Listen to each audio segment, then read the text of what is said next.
Why are you here? Yes, you. And you. And you back there. And the four of you. Why are you here? What brought you here today? And since you're here, what is it you're doing here anyway?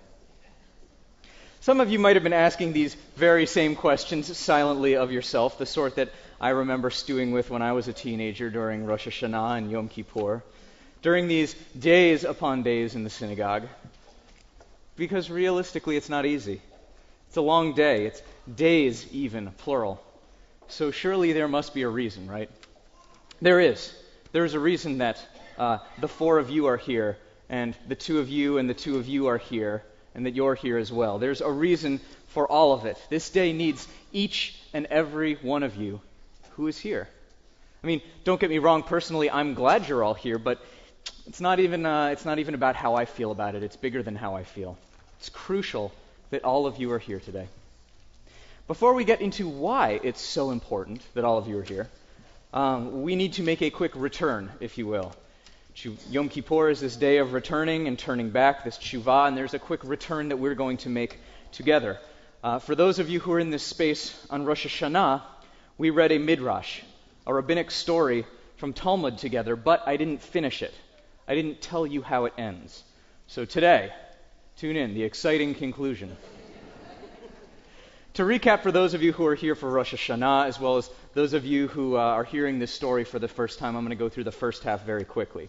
It's an English translation of a piece from the Talmud Bavli, Brachot 3a. Rabbi Yossi said, "Once I was traveling, and I entered one of the ruins of Jerusalem to pray. Elijah, always remembered for the good, came and waited for me by the entrance until I had finished my prayer." It's an editorial note to all of you. This is the same Eliyahu Hanavi, the same Elijah that visits your Passover Seder every year. Here he comes to Rabbi Yossi. Rabbi Yossi said, "After I finished my prayer, Elijah said to me, 'Peace be upon you, my master.' I answered, 'Peace be upon you, my master and my teacher.' He said to me, 'My son, why did you enter this ruin?' 'To pray,' I replied. Said Elijah, 'You should have prayed on the derech, on the road or along the way.' I responded that I was afraid lest passers-by interrupt me. He said, 'You should have prayed a shortened prayer.' And so I learned three things from him. I learned that one does not enter a ruin. I learned that one prays on the way, and one who prays on the way prays a shortened prayer. So this is where we left off at the end of Rosh Hashanah. Elijah continued, 'My son, when you entered that ruin, what voice did you hear?' What did Rabbi Yossi hear in the ruins? Said Rabbi Yossi, 'I heard a heavenly voice cooing like a dove and saying, "Woe to the children, on account of whose sins I destroyed my house and burned my temple and exiled them among the nations. By your life and breath," said he. It's not only in that moment that she cries so, that voice. It's every day that she coos like a dove. Woe, woe to the children. And not only that, but whenever the people of Israel enters its synagogues and study houses and recites the Kaddish, saying, Yehei Shmei Hagadol Hamvorach, may the great name be blessed, the Kadosh Baruch Hu, blessed Holy One, God shakes God's head and says, "Happy is the king who is thus praised in his house." What a thing for a parent who lost their children. Woe to those children who are lost from their parents' table. This is what Rabbi Yossi heard in the ruins. Rabbi Yossi heard the voice of God, but it wasn't the voice of the Holy One in the heavens with the beard Hashem Yitbarach. It wasn't that voice. It was the voice of a dove. It wasn't the jealous God who slays evildoers for their iniquity. It was this plaintive sovereign hearing praise for his own name in a ruined castle. It was a parent grieving having banished their children from their own table. The ruins in this story are the ruins of Jerusalem, laid to waste by Rome in the year 70. Rabbi Yossi is journeying through this landscape a century following the great destruction, a cataclysm that we call the Churban. And lo and behold, Rabbi Yossi has found the voice of God, but it's not the Ish Milchama who drowns the chariots of Pharaoh after delivering the Israelites in slavery, from slavery in Egypt with a mighty hand and an outstretched arm. This is a tentative call of a dove, a bird. This is a God who is in mourning. This is a God who is ambivalent, not in the sense of indifferent, but holding contradictory valences of the wrongdoing of the people and the sadness of the destruction. And yet the people keep reciting the Kaddish, Yahei Shmei Hagadol Hamvorach. Blessed is the great name of the Holy One. And in the face of all of this, all together, God is overwhelmed.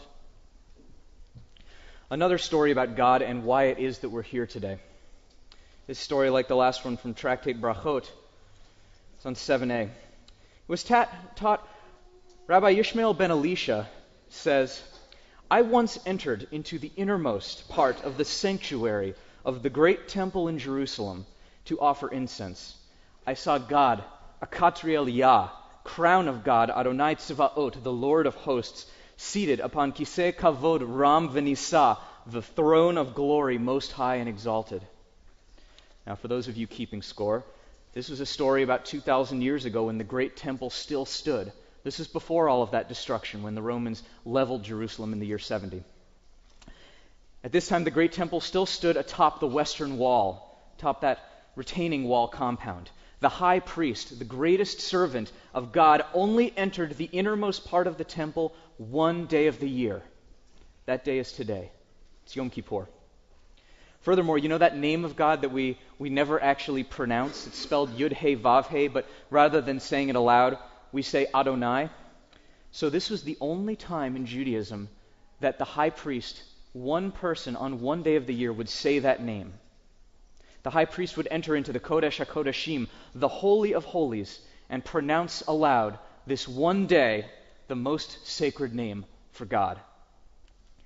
But for Rabbi Yishmael, that's not what happens. Immediately after Rabbi Yishmael enters into the Holy of Holies, the innermost sanctuary, the story shifts. God actually starts in. God doesn't give Rabbi Yishmael the chance to pronounce aloud this name. God says to Yishmael, my son, bless me. So this is pretty amazing. At the highest, most exalted moment of the holiest day of the year, in the holiest spot in the entire world, the place where God dwells, it's not actually the people who are missing something. It's God who is missing something. God actually wants a blessing from us. So what does Rabbi Yishmael say? He replied to God, may it be your will that your mercy may suppress your anger. Your mercy may prevail over all of your other attributes, so that you might deal with your children according to mercy, and may on behalf stop short of the limit of the strictest justice. In response, Rabbi Yishmael says, God nodded to me. Here we learn that the blessing of an ordinary person must never be considered lightly in your eyes, says Tractate Brachot. This is not a disinterested God. This is not the omnipotent, omniscient God who is above and beyond everything human and could care less, frankly, whether you show up for Yom Kippur or go to Taco Bell instead. Frankly, it's hardly even the God of our Machzor. It's hardly even the God of this high holiday prayer book. But it's the God who shows up for Yom Kippur. And so we know that human beings are made B'Tselem Elohim, in the image of God. And so here we have an image of God that is in need of us. That's maybe lonely. It's maybe ambivalent or sad, sometimes vulnerable even. It reflects those qualities in each one of us. God asks for a blessing. What is a blessing, truly? Today I'd suggest that there is a binary to blessing. In Hebrew, tefillah, prayer, that stakes a claim on the future. May it be the will of God that the rains fall in the proper time, that we have enough to eat, that we have shelter over our heads. May it be a year of peace. This is something about what we're asking for, what we're hoping for. We're laying a claim on the future, though. The other half is bracha, blessing itself. To understand blessing, To reflect on it, I'm going to read a short piece from Henry Nouwen, a Catholic priest and chaplain. He said, "Before I started a prayer service in one of our houses, Janet, a handicapped member of our community, said to me, 'Henry, can you give me a blessing?' I responded in sort of an automatic way, by tracing my thumb the sign of the cross on her forehead. Instead of being grateful, though, she protested vehemently. She said, 'No, that doesn't actually work. I want a real blessing.' I suddenly became aware of the ritualistic response to her request. I said, 'Oh, actually, I'm sorry. Let me give you a real blessing when we're all together for our prayer service.' She nodded, and then I realized that, well, something special or different was required of me in this moment. After this prayer service, when 30 people were seated in a circle on the floor, I said, 'Janet has asked me for a special blessing. She feels that that's what she needs now.' As I was saying this, I didn't actually know what Janet wanted. But Janet didn't leave me in doubt very long. As soon as I had said, 'Janet wants a special blessing,' she stood up and she walked toward me. I was wearing this long white robe with sleeves covering my hands and my arms. Spontaneously, Janet put her arms around me, and without thinking, I just responded. I said, 'Janet, I want you to know that you are God's beloved daughter. You are precious in God's eyes. Your beautiful smile, your kindness to people in your house, and all the good things that you do show us what a beautiful person you are. I know that you're feeling low these days and that there's sadness in your heart, but I want you to remember who you are, that you are a very special person, deeply loved by God and all of the people who are here today with you.' As I said these words, Janet raised her head and looked at me, and her broad smile showed that she had really heard and really received this blessing that I offered. After I'd spoken, many more of the handicapped people followed, expressing the same desire to be blessed. The most touching moment, however, came when one of the assistants, a 24-year-old student, raised his hand. And he said, 'Well, what about me?' I said, 'Sure, come on.' He came, and as we stood together, I put my arms around him and said, 'John, it is so good that you are here. You are God's beloved son. Your presence is a joy for all of us. When things are hard and life is burdensome, remember that you are loved with an everlasting love.' He said, 'Thank you so much.' And that evening, I recognized the importance of blessing and being blessed, and reclaimed it for myself as a true sign of the beloved. The blessings that we give to each other are expressions of the blessing that rests on us from all eternity. The blessings that we give are the deepest affirmation of our true selves." I think he said it perfectly, Father Nouwen. Blessing isn't something you do abstractly. True blessing is a function of knowing someone, of being part of someone's journey. For some traditions, maybe it is more spontaneous, more improvised. But when it's right, it's about serving as a mirror, as a reflection. The highest ideal of this day, of Yom Kippur, is what you give to each other, how you reflect one another and resonate with one another. It's what you bring into this space, each and every one of you. That story I told earlier about Rabbi Ishmael and God asks him for a blessing, well, here's the thing. We don't have Beit HaMikdash anymore. We don't have the great temple. We have this. We have this sanctuary, our spiritual home. I invite you to look around and see all of the people who are here in our temple, in our Mikdash Me'at, our microcosm of the great temple that is ours here in Pacific Palisades. We don't have a high priest, the Kohen HaGadol, to enter into the Holy of Holies and offer this blessing on behalf of each and every one of you. What we have is, in fact, each and every one of you. That story of the high priest ends with Talmud Brachot telling us that we learn from it that the blessing of each and every person can never be considered lightly. So this is what takes us to that opening question. What are you doing here? Take Henry Nouwen's observation that to make blessing is to know someone and to attest to who they are in this world. Take Rabbi Ishmael's story about blessing God. Each and every one of you here today is different. You lead different lives. You have different perspectives. And even though we're here as one Jewish people collected all together, we have different journeys that brought us here today. And we have different relationships with one another and with that which is holy in this world. So I'm asking you now, what's the element of God that you hold, that you understand, that you can uplift?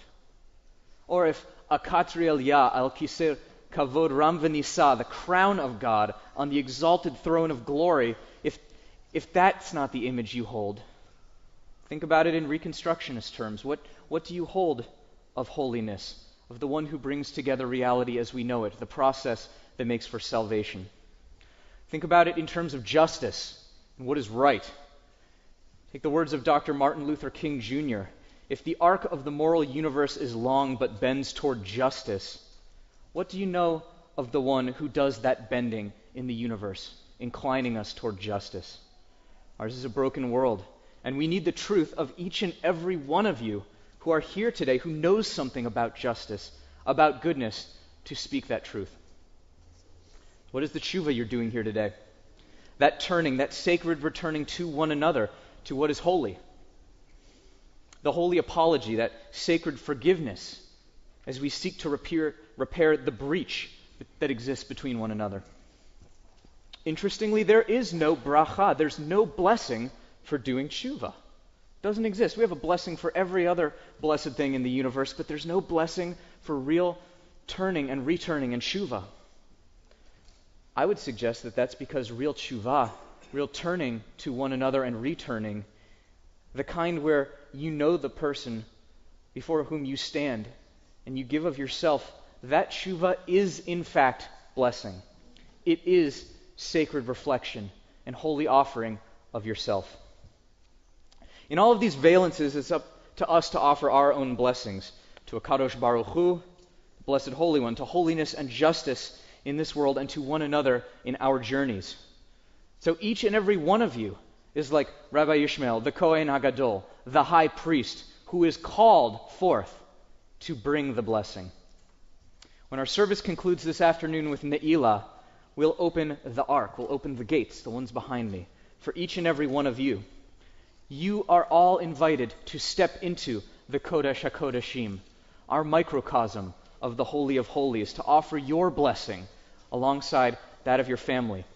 It's the moment in the greater universe when the Sha'arei Shamayim are open, the gates on high. This is the place where the lonely, ambivalent God dwells, holding the brokenness of the world alongside the beauty of all creation. It's the place where we hear the voice of God who is listening to our prayer, a God who marvels in how beautiful it is that we're here and we're saying these beautiful and lofty words in spite of everything that is broken in this world. In Exodus Rabbah, rabbinic text from 2,000 years ago, they speak to this. They quote the biblical Song of Songs, Shirim, and they say, "Let me in, my sister, my love. How long shall I continue without a home? I'm soaking wet outside. Please make me a sanctuary so that I won't be left out in the cold." This is actually the voice of God talking. God is out in the rain, saying, hey, open up. The Holy One is waiting for us to provide shelter. That's what it is we're doing here. That's what this blessing, this bracha on Yom Kippur is all about. It's why you're here. It's not solely the omnipotent, omniscient Akatriel Yah sitting in the throne of glory. God is the voice of a dove.